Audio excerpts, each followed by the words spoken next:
So guys, update 1.1 is officially live for Battlefield 2042, and as always with all of the updates in this game, I'm going to be going over my initial review for the update after probably 3 to 4 hours of playtime so far. Now before we get into it, if you guys are new to the channel, then definitely hit that subscribe button and turn on those notifications. There is plenty more Battlefield 2042 content on the way, but with that being said, let's get stuck right into it. So the first thing that I wanted to mention, and it's almost a little bit embarrassing that I have to even mention this, but the first positive for me is that this update essentially didn't break anything, and that is always the first thing that I'm looking for. Obviously with any update for any game, it should always be progressing the game forward and making it even better, but the unfortunate reality is that a lot of the time with DICE updates, to be fair, not so much with 2042, but at least in past Battlefield titles and Battlefront 2 for example, a lot of the time the updates actually introduce new bugs, and it might fix 3 things and break 3 things, and it ends up sort of just like stagnating the game. So having played DICE games for so long now, that is pretty much the first thing that I'm always looking for in any updates. And the good thing with this update, and like I said, pretty much every update for 2042 luckily, is that this update hasn't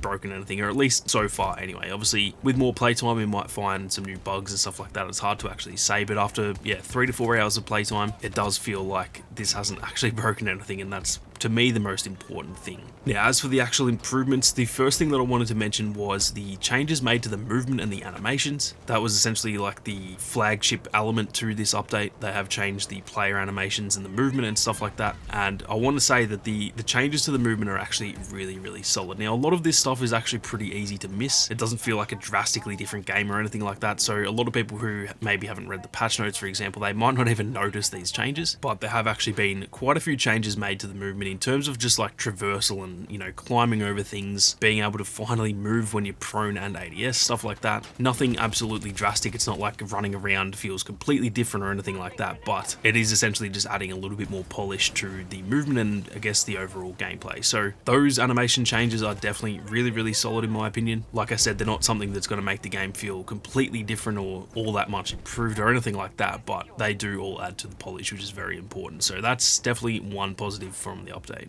Now something else that I noticed that wasn't really mentioned too much in the patch notes was actually they've made a few audio tweaks to different elements of the game. There was something in the patch notes about they've essentially improved the in-game audio in terms of like the music and stuff like that, so that when, you know, the game's coming down to the wire for example, I think they've maybe tweaked the music that plays and the audio to make it all feel a little bit more immersive and a bit more intense. And I have definitely noticed that. I've noticed that when you're loading into a game, as you're actually spawning in, the music seems to be a bit louder and a bit more like up and about and a bit more intense. And then even some like really small changes to stuff like when you equip a weapon in the menu for example, when you're choosing your loadout, like when you pick a weapon it actually has a little sort of audio cue there where it's almost like a reload sound or something like that. And again, really small changes. That change in itself is essentially irrelevant. It doesn't actually improve the game all that much, but when you do 10 to 15 of those audio changes in one update, it really does all start to add up to the polish of the game and the quality, which again over the course of, you know, the next 3 to 4 months for example, it really does all start to add up. So I know a lot of people will be pretty dismissive of stuff like that. Who cares if there's a little audio cue when you select a weapon, but when you do a heap of that stuff, it really does improve the game over a long period of time. And so yeah, little changes like that I'm definitely a very big fan of. Now there were also a few changes made to some of the specialists. The main one for me, which this is probably just because I'm a Sundance main, is they've actually removed one of her grenades. So you obviously had 2 grenades. You had the option between the anti-armor grenade and the scatter grenade, and obviously you have 2 so you can throw 2 at once. They've actually removed that now so you can only throw 1, and as a Sundance main that is a little bit frustrating, but I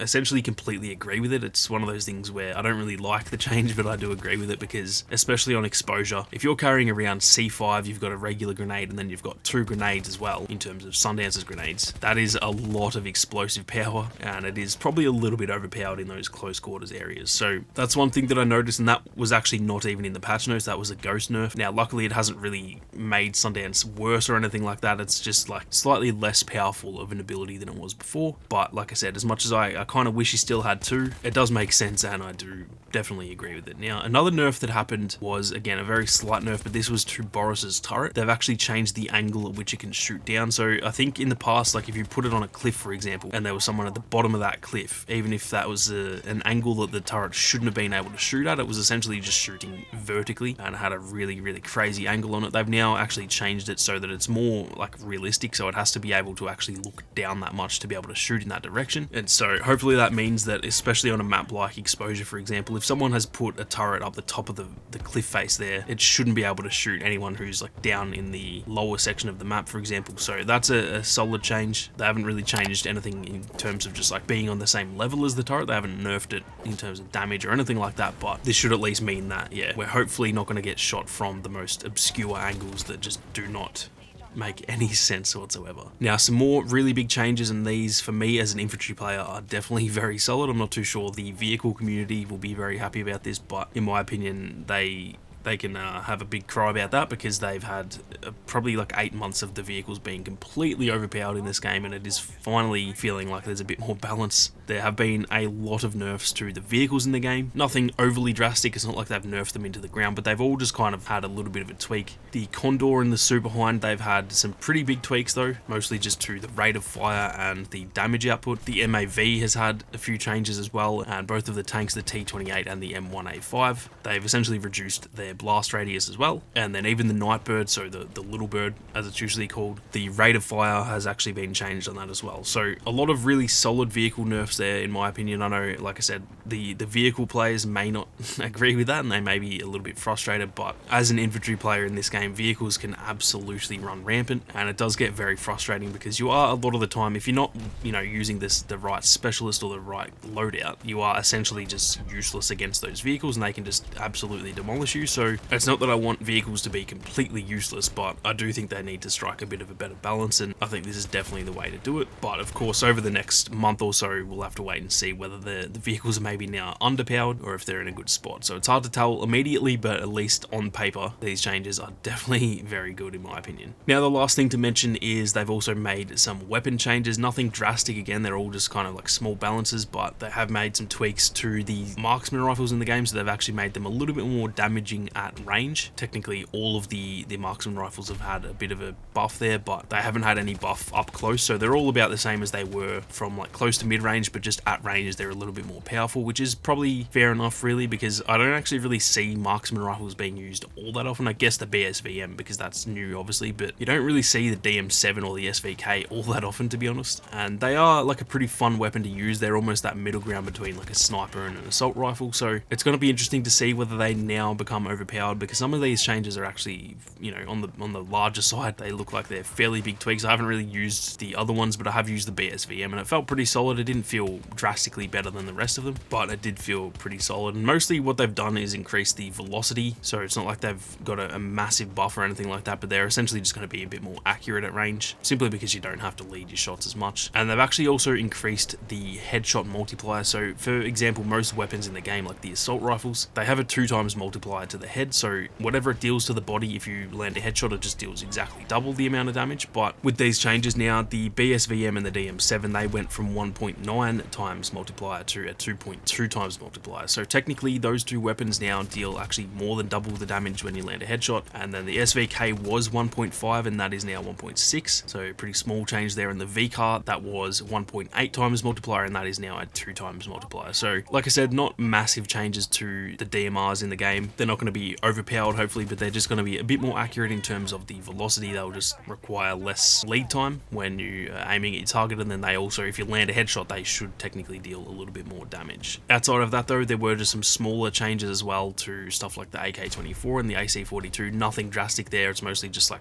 almost like bug fixes rather than actually balancing them. But yeah, there definitely were a few more weapon changes as well, and I'll leave the patch notes down in the description if you guys want to check that out. I've gone through most of the key stuff, but there was definitely a lot of changes in this that I haven't actually mentioned. Overall though, with this update, it definitely feels like another solid improvement. I'm really enjoying that every update, like I said, they're not breaking things, they're kind of just saying we're going to fix this and then they go and fix it, and it is really starting to add up. The last probably 4 updates now in a row, which to be fair, they are pretty slow to put them out. They're essentially once a month, so the last 4 months we've only gotten 4 updates, but each of those updates, they've been really solid. The game is feeling constantly better now. Every time there's an update, it just feels like it's finally getting better, and there's a bit bit less like anxiety around, is this going to break anything? Like I said, in previous games, that was always the case, and update time was almost like scary because it was like, oh geez, what's going to happen here? But 2042 luckily has actually had some consistent updates where it's pretty rare that they'll update the game and fix a bunch of stuff, but then it breaks, you know, 3 or 4 other things. That doesn't really seem to be happening anymore. So we're finally gaining a bit of traction, and then obviously next month will be a bit of a bigger update. I think that's the update where we're getting the kaleidoscope changes, and hopefully just again really like improving and polishing the game, because after that obviously the next update will be season 2. So we are finally getting some really solid traction. Unfortunately, it is still coming fairly slowly. There's only 1 update a month, which is, you know, not ideal, but I think I would prefer that than more updates, and they're rushing them out and they're not very good. So like I said, overall very happy with this update, and yeah,